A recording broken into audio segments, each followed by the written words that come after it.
Pasukan Hizbullah tak bisa dianggap remeh oleh militan Israel karena punya kekuatan yang amat besar.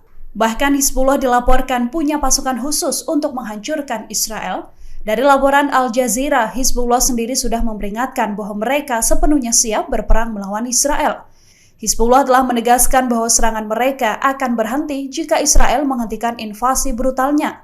Hizbullah sendiri punya lebih dari 100.000 roket yang disuplai dari Iran. Kelompok milisi Syiah ini juga diduga memiliki ratusan rudal buatan Rusia. Hizbullah memiliki model roket Iran seperti roket Ra'ad, Fajar, dan Zilzal. Mereka juga menggunakan rudal anti-tank berpemandu secara ekstensif pada perang melawan Israel tahun 2006. Selain itu, kelompok milisi ini juga memiliki drone yang dikatakan sebagai model Ayub dan Mersat yang dirakit secara lokal, sebagian besar digunakan untuk pengintaian meskipun mereka dapat membawa muatan persenjataan kecil.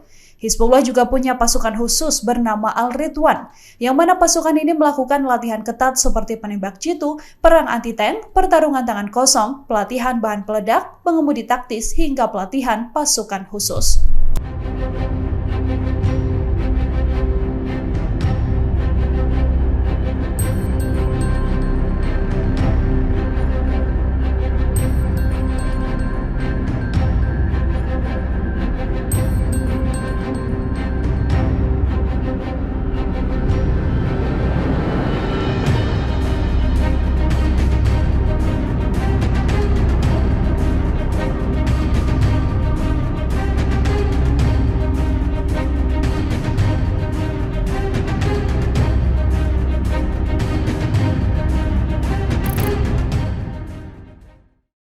Download Tribun X sekarang, menghadirkan lokal menjadi Indonesia.